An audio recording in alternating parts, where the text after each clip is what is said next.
Assalamualaikum warahmatullahi wabarakatuh. Selamat pagi anak-anak. Selamat pagi, sampai berjumpa lagi dengan Pak Guru. Hari ini kita akan melanjutkan pelajaran kemarin ya. Nah, sekarang kita masuk ke pembelajaran ke-6 anak-anak. Nah, sebelum kita memasuki pelajaran, jangan lupa anak-anak absen terlebih dahulu ya. Terus kita sama-sama berdoa. Semoga apa yang kita dapatkan hari ini dapat bermanfaat untuk kita semuanya. Dan mudah-mudahan yang terpenting kita harus selalu sehat. Dan kita harus selalu menjaga kesehatan.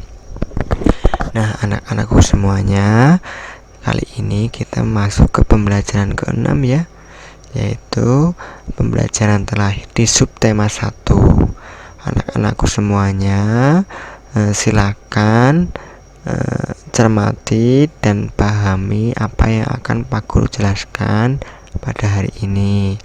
Nah, sekarang anak-anak membuka buku paket masing-masing ya, yaitu halaman 66. Silakan anak-anak buka buku paketnya halaman 66. Nah, di pembelajaran ke-6 ini kita akan mengulang kembali ya. Setelah membaca teks tentang suku Minang kemarin di pembelajaran ke-5, apa yang dapat kamu simpulkan dari teks tersebut? Nah, setiap suku memiliki ciri khas masing-masing ya anak-anak.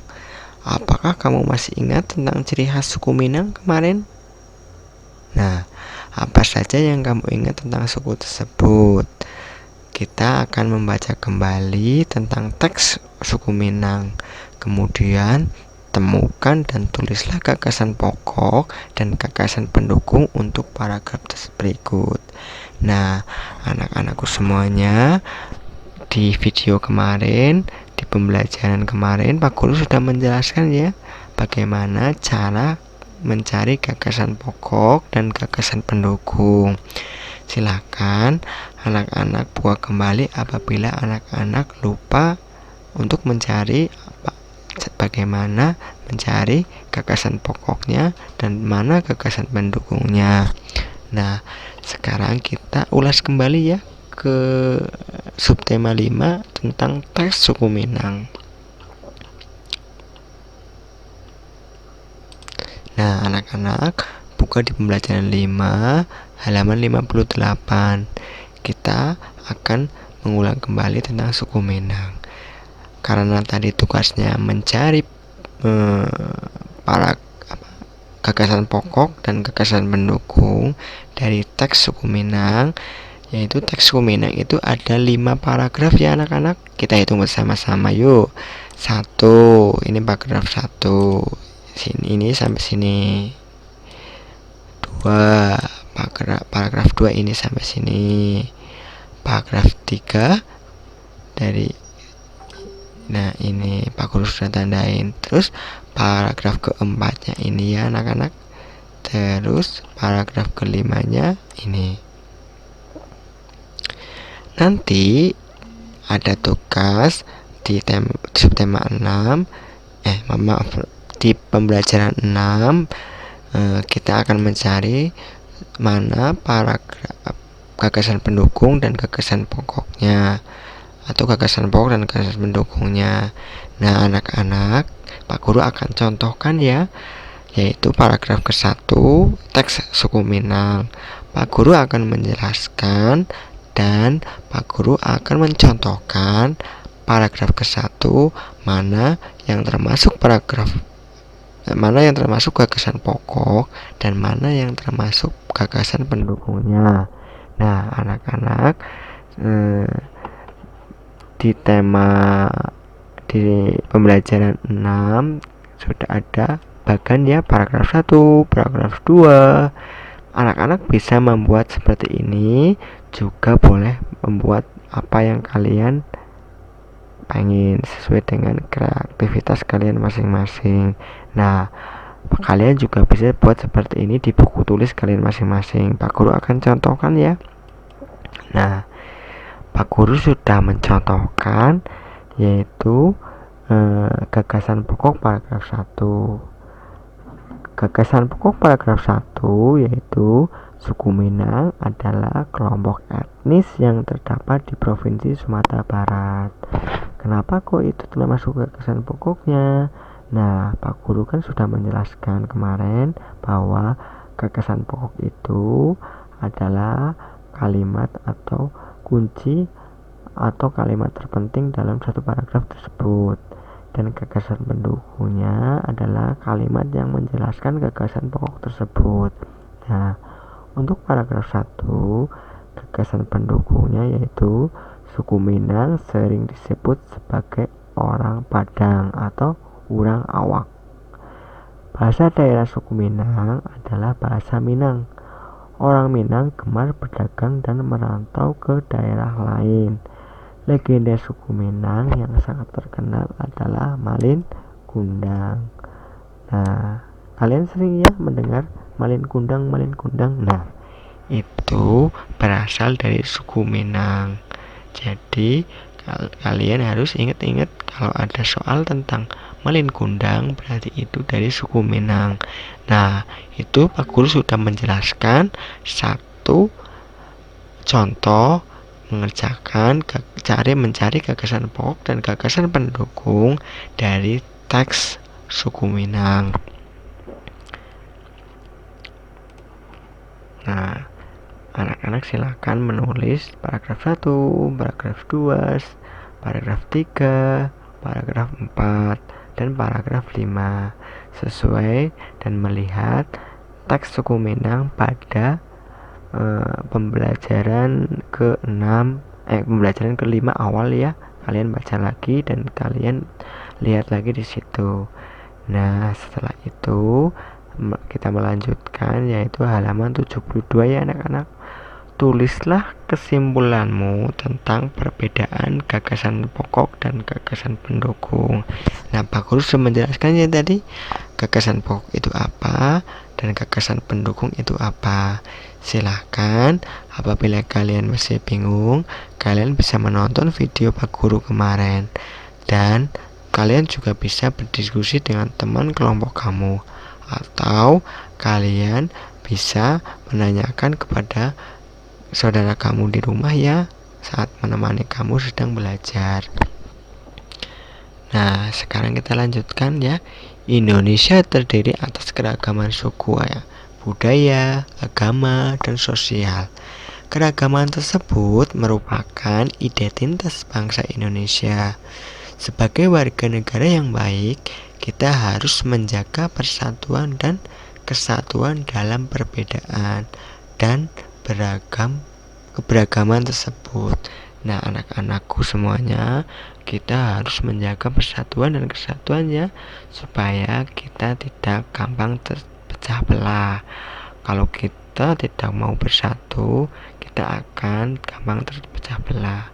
Nah, sekarang tugas kalian yang kedua yaitu buatlah rencana kegiatan yang mencerminkan sikap persatuan dan kesatuan dalam perbedaan di lingkungan.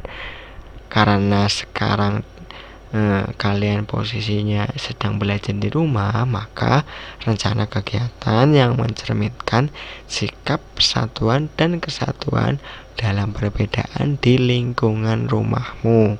Contoh, Pak Guru contohkan satu ya. Contoh, saya akan ikut bekerja bakti dengan warga lingkungan rumahku.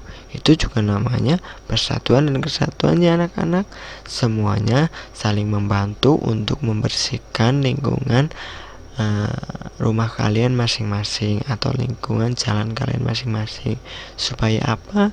Ya betul, supaya lingkungan kita tetap bersih dan kita selalu terjaga kesehatannya dan terlihat indah ya. Apabila lingkungan kita bersih akan terlihat indah. Nah, itu tugas kalian kedua. Terus kita lanjutkan halaman 73 ya anak-anak. Nah, di sini ayo kita mencoba ya.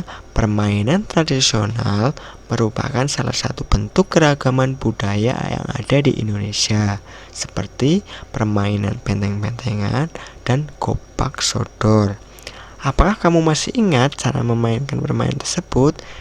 Nah, ingat apa enggak anak-anak? Nah, kalian kemarin Pak Guru sudah membuat atau menjelaskan bagaimana sih permainan gobak sodor itu. Nah, kalian bisa lihat video Pak Guru lagi ya di deskripsi grup. Silakan diklik linknya untuk melihat videonya. Nah, keterampilan apa saja yang kamu perlukan agar dapat bermain dengan baik? Nah, kemarin juga Pak Guru sudah jelaskan, di samping kalian harus saling bekerja sama, kalian juga harus cepat ya. Kalian harus saling membantu antara teman atau sekelompok kalian. Nah, bagaimana strategi memenangkan permainan tersebut? Nah, kuncinya adalah kompak anak-anak. Makanya kita harus kompak ya. Kita semuanya satu kelas harus kompak, semuanya harus rajin belajar supaya kita tetap pintar. Karena apa? Kalau kalian tidak belajar, kalian nanti ketinggalan ya. Anak-anak teman-teman sudah bisa banyak materi, kalian masih ketinggalan. Makanya kalian harus menjaga kesehatan supaya kalian tetap bisa belajar di rumah. Walaupun kalian belajar di rumah, kalian harus tetap semangat, karena kita tidak boleh ketemu dulu di sekolah. Suatu saat kita pasti masuk sekolah lagi, kita bisa belajar bersama di kelas kita. Nah, itu tentang permainan gobak sodor dan benteng-bentengan. Nah, sekarang saatnya kamu mencoba kembali permainan benteng-bentengan atau gobak sodor. Nah, tujuannya itu kalian supaya bisa bermain itu. Kalau kalian sudah bisa tahu atau cara bermainnya, silakan kalian praktekkan sendiri ya dengan teman kamu di rumah, dengan kelompok kamu, atau dengan saudara kamu yang ada di rumah. Kalian bisa mempraktekkan permainan itu karena itu adalah permainan tradisional. Kalau kalian tidak bisa memainkan, nanti siapa yang akan meneruskan coba? Nah, langkah-langkahnya ada di buku kalian. Silahkan kalian bisa pelajari itu. Nah, di halaman 74, ayo renungkan. Setelah belajar hari ini, renungkanlah anak-anak. Apa yang kamu pelajari dalam hal menyikapi keberagaman dan perbedaan yang ada di sekitarmu? Ayo renungkan bersama. Bagaimana caranya agar kamu dapat hidup berdampingan dengan teman-teman yang mempunyai latar belakang budaya, sosial, dan agama yang berada denganmu. Nah, sekarang kalian sudah tahu ya, walaupun berbeda agama, berbeda suku, berlatar belakang budaya yang berbeda, kalian harus tetap berdampingan dan harus tetap harus tetap menjalin hubungan yang baik dengan mereka. Jangan membeda-bedakan, karena negara kita adalah negara yang kaya akan kebudayaan, sosial, dan agama. Makanya dari itu kalian harus hidup berdampingan dengan teman-teman kalian, walaupun latar belakang budaya mereka berbeda, walaupun sosial mereka berbeda, dan agama mereka juga berbeda. Kita harus hidup berdampingan dengan mereka. Nah, sampai di sini Pak Guru jelaskan tadi materi pembelajaran tema 6. Nah, untuk pengumuman dari Pak Guru, kalian lengkapi tugas-tugas dari kemarin ya, karena subtema 1 sudah selesai.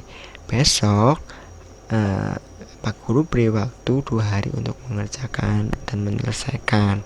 Hari Jumat kalian kumpulkan tugas kalian atau buku tulis kalian di masing-masing kelompok kalian. Kemarin Pak Guru sudah membagi kelompok ya.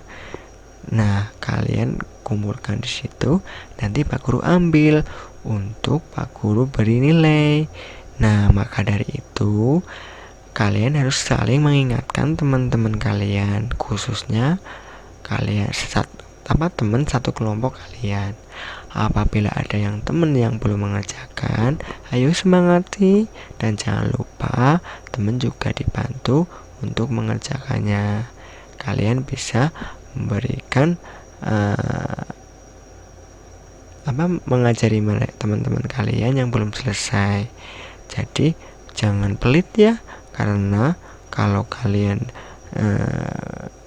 membantu teman kamu, kalian jadi tambah pintar anak-anak. Nah, sampai di sini pelajaran dari kita. Sekian dari Bapak Guru. Selalu ingat ya, tetap jaga kesehatan supaya kalian tetap bisa belajar. Nah, sampai sekian dari Pak Guru. Wassalamualaikum warahmatullahi wabarakatuh.